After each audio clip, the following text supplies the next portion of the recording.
Shabbat Shalom, and thank you all. So, barely a year ago, I opened the May 5th, 2025 issue of The New Yorker to its book review pages, and the photo at the top, as you see here, jumped out at me. Even more so, those words that accompanied it, seen off now on this page, off to the right. Rachel Cockerell's Melting Point, composed entirely of primary sources, tells the story of an exiled people and their visionary, blinkered, desperate effort to find a place to call home. Visionary, blinkered, desperate. To my mind, as concise a description capturing the last 150 years of our people's pursuit of a safe landing as could be scripted. It's a near-perfect threesome, I think, but maybe, just maybe, I might add one more adjective to fashion a literary quartet, divisive. So before trying to unpack that claim, a word about the book, Melting Point, which received an exuberant thumbs up from one of the New Yorker's staff writers, herself a Pulitzer Prize winner, Catherine Schulz.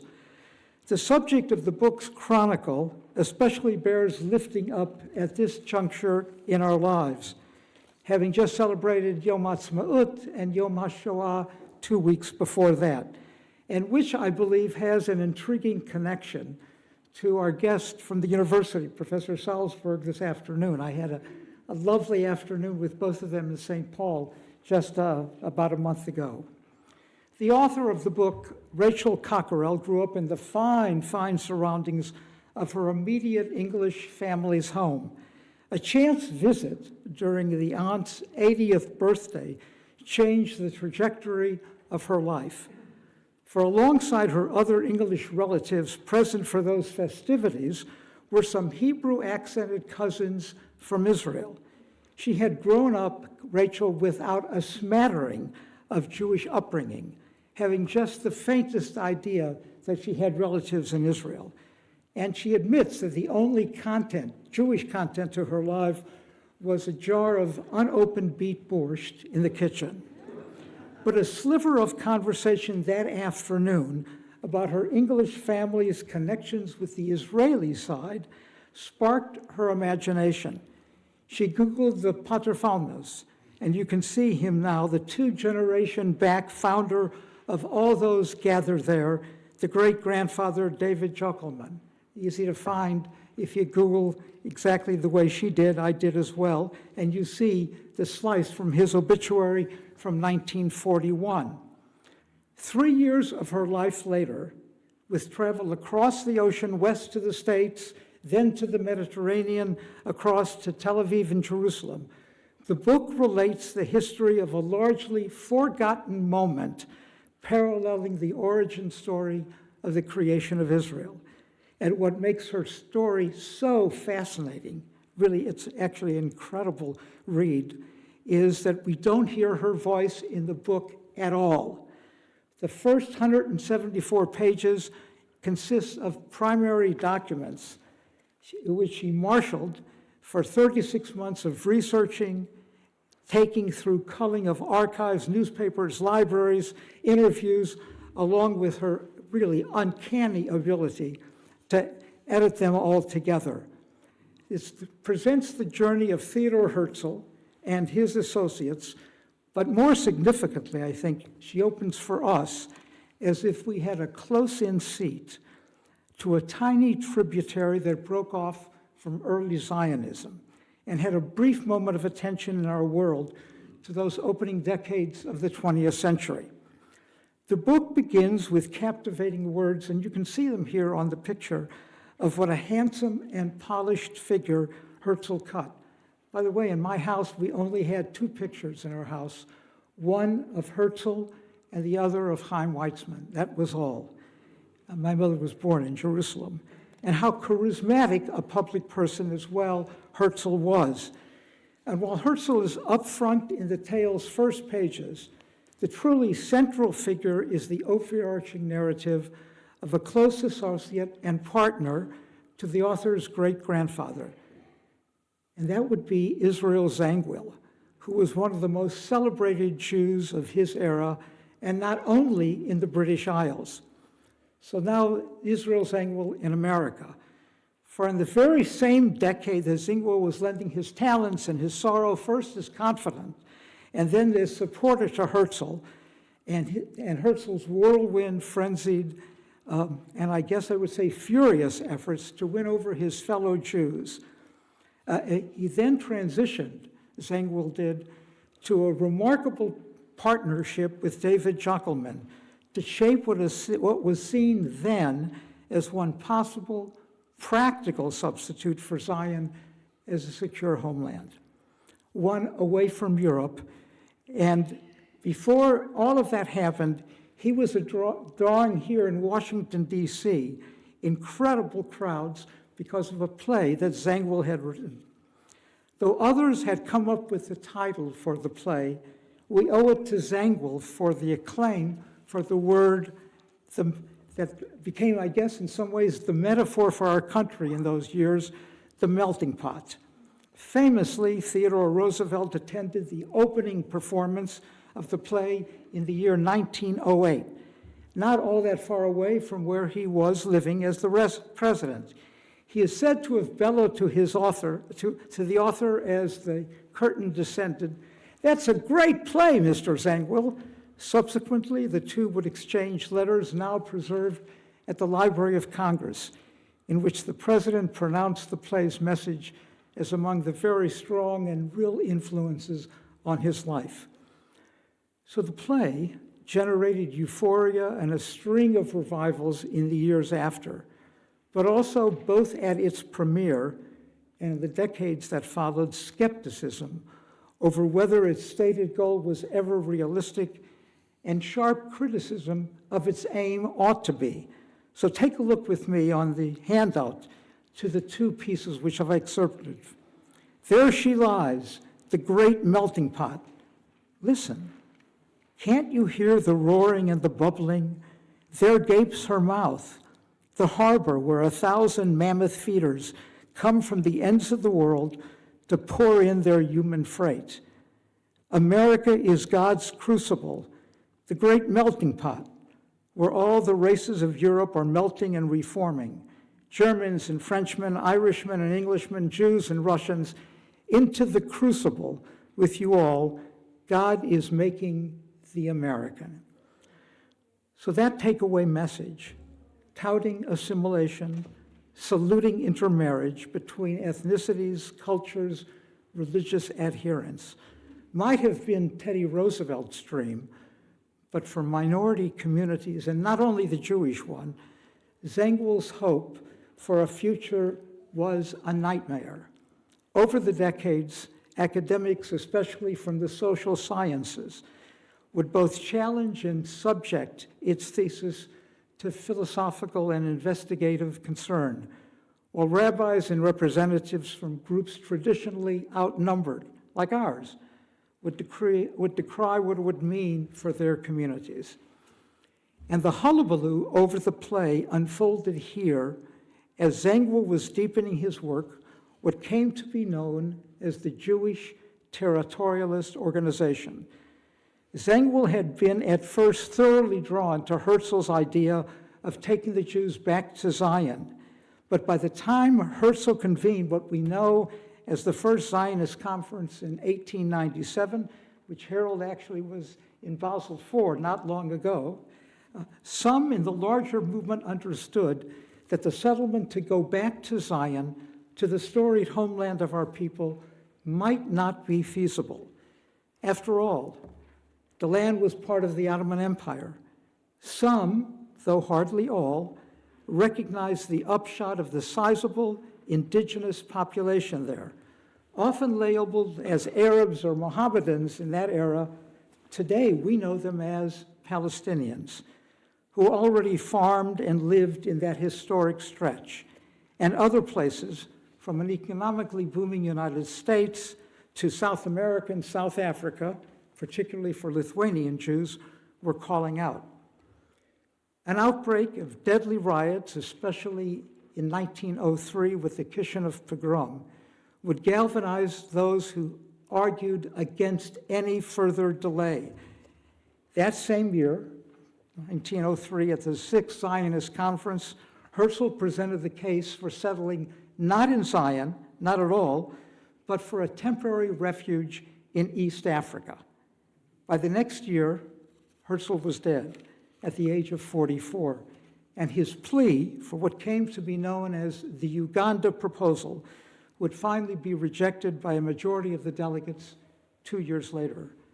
By then, those who favored alternate homes like Zangwill would turn to scouring the globe and pleading their case to the colonial powers.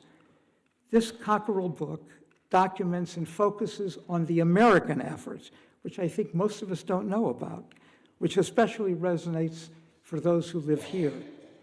With the substantial financial and vocal support of the established communal member leadership in the States, led by Jacob Schiff, famed money manager, philanthropist, and savior of conservative Judaism in this country in the same exact years. He actually paid for building the campus. Nearly 10,000 European Jewish immigrants would be convinced to disembark, not at New York's Ellis Island or Maryland's Port of Baltimore, where my dad came in, but in steamy, semi-tropical Galveston, Texas.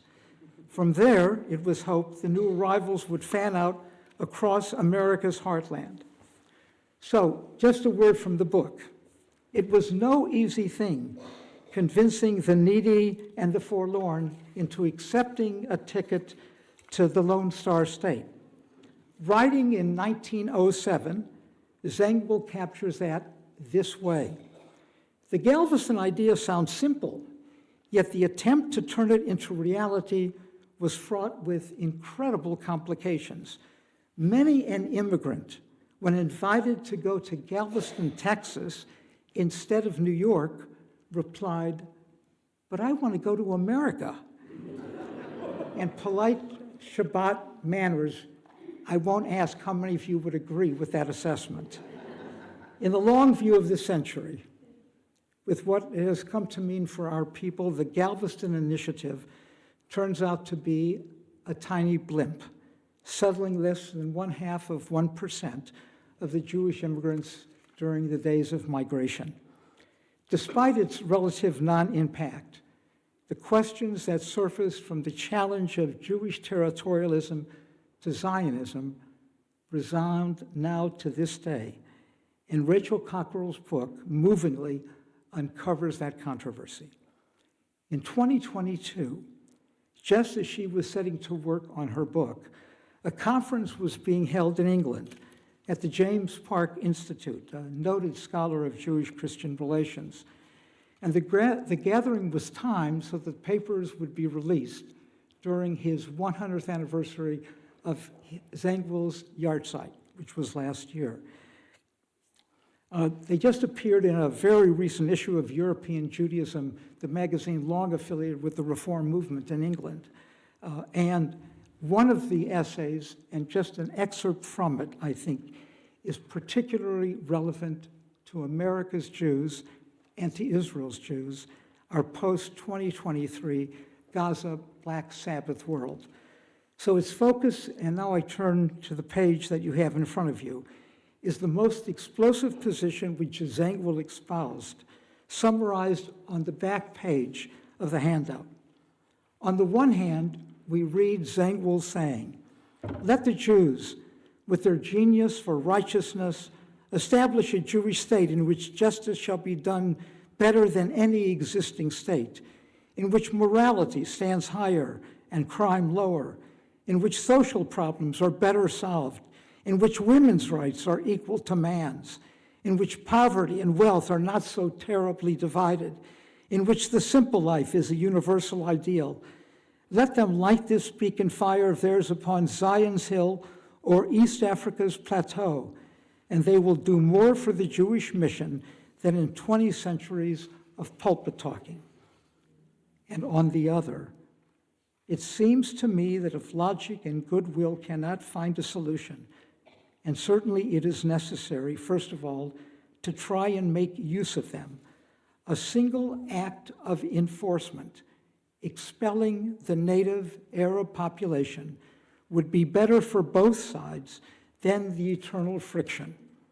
Just like the extraction of a bad tooth would be better than a toothache that never ends. Is there any reconciliation between these?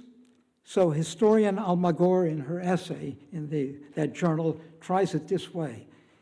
Israel Zangwill was first a Zionist and then a territorialist. He was a liberal progressive thinker and an empire apologist. He proposed universal equality while also being steeped in racial hierarchical thinking. He believed both in the desirability of transferring all Arabs from Palestine and in the moral and practical impossibilities of such a move. A sophisticated approach to a person's life may not always make full sense, but will accept and acknowledge the seeming incoherence and incompatibilities as they develop over a lifetime. So I conclude with these words. American Jews today seem ensnared by a like form of those opposing voices that Zangwill voiced himself, torn between, betwixt, and between.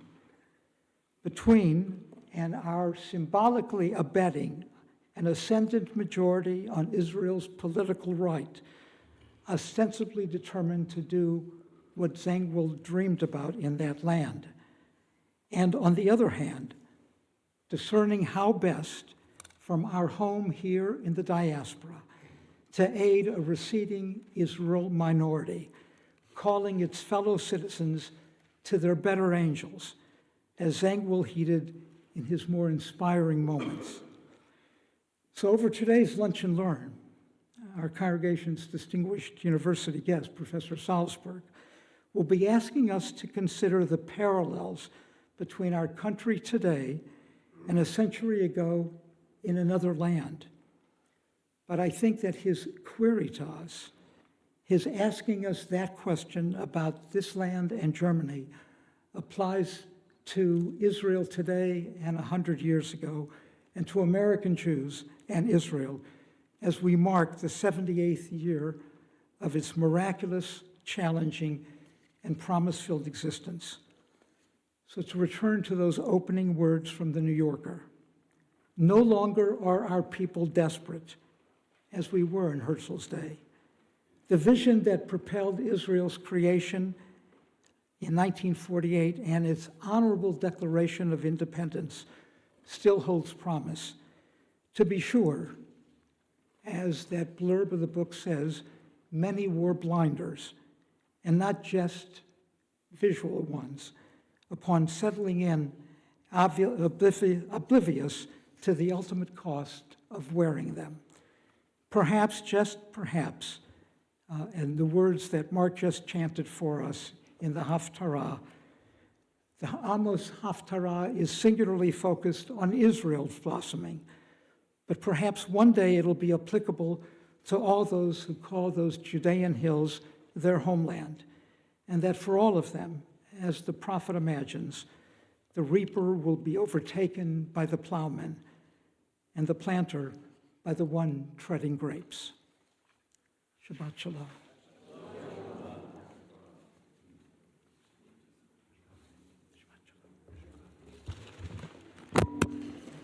Yasher Koach.